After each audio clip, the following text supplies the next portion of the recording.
大家都觉得说阿明先生也是一个很仗义的人，觉得既然经历了这些事儿，就应该把它说出来。而且我在做直播，阿明先生自己也打算做一个录制，说如果有一天被找麻烦的话，我们手上也都是有证据。就是很多人都很担心哈，就是包括很多人担心我被抓，很多人担心方斌被抓。您现在就是没有顾虑了吗？还是说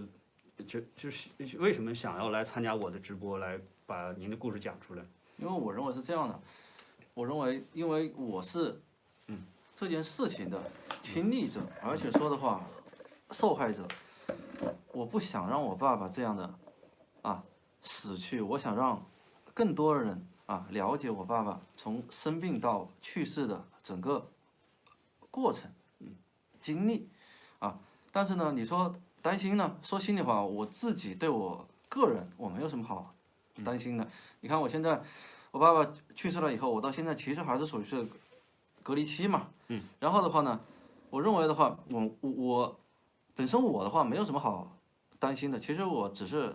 担心我的妈妈，母亲我的妈妈的话出来的话，我妈妈肯定是很担心的。阿明先生的父亲呢，大概是在1月份，发病，证实是感染了这个武汉肺炎，就在前段时间去世。那我们先这样子大概了解一下，从这个按照时间顺序，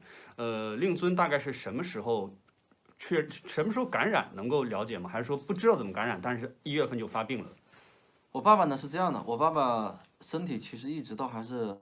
挺好的。然后的话，他每年呢有个习惯，到年底的时候呢，他会到医院去体检。然后我爸爸1月头我就不说是哪一天了。然后我爸爸1月头呢到协和医院体检，体检呢，然后体检的时间呢，因为他体检呢是到医院里面住着体检嘛。然后的话呢，所以说什么心肝脾肺肾呢，然后因为我爸爸去世的时候。然后我翻查他的遗物，我就看到一本日记，日记里面详细的写了他体检每一天的他的检查的科目，包括他的体温，包括他的身体的一些状态。然后的话呢，其实体检的结果都还是 OK 的。但是呢，本来我爸爸是15号出院，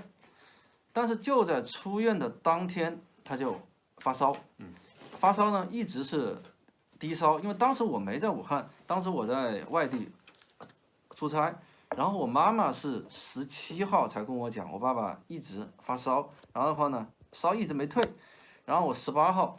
赶紧买票就回来了，所以说的话呢，他的真正的他的出现症状的日期的话，是在那个1月15号。1月15号，然后的话呢，如果我反推潜伏期的话，他的潜伏期，我爸正好是在医院里面，在1月1号左右，他是在医院体检的时候，对，你个人估算他是在医院体检的时候感染的？肯定是因为呢，为什么呢？因为他医院里面他体检的科目很多，什么心脏、肺部。因为我当时我记得一点，当时的话呢，我听我妈说，我爸去体检，比方说拍 CT 的时候，肺部的时候，很多人在那边拍，而且当时协和医院发热的人已经很多了，他专门有一个那个嘛发热门诊嘛，所以说很多人在那边围着拍，但是防护措施肯定是没有的，很多人包括我爸爸都没有戴口罩，因为当时所有的人都不清楚人传人，所有人都不了解，所以说大家都没有做防护所以说我倒推时间，潜伏期的话，应该我爸爸是在那个医院里面体检的时候，然后他四处跑嘛，而且我爸爸还喜欢运动，所以说他每天下楼去体检、运动、吃东西，然后感染的可能性都是非常非常高的。所以是在1月初左右感染，在1月15号发病。最开始发病的症状就是发烧，发烧到多少度？低烧。它最高是38.5度，然后的话一般都是37度几、37度。因为我回武汉以后，然后我看到他发烧一般是每天是37.4度、4、5、7、4、5、7，就是基本上38度以上的就很少，一般全部都是37度。然后那时候家里人意识到他有可能是肺炎吗？还是说就觉得就可能是个感冒之类的？因为是这样的，因为当时他没有出院，所以说的话呢，其实协和医院呢，他的还是很负责任的，所以说病人没有出院的时候，你发烧了，他每天会去量你的体温，然后呢，协和医院也是第一时间吧，给了什么抗生素啊。消炎呐、但是呢，一直烧就没有退，一直烧没退以后，后来医生就怀疑是那个肺炎了，然后就拍了片，拍片以后就发现双肺感染，双肺感染，然后在大概什么时候？1月的17、8号。应该来说，我爸拍片的时候，对，17号吧，因为说的话，他3天烧没退嘛，因为一开始可能你就是打针呐、拍片嘛，拍片以后就发现双肺感染，而且说的话，他是按照他们的医学上面说什么玻璃状吧，对，那个毛玻璃状的。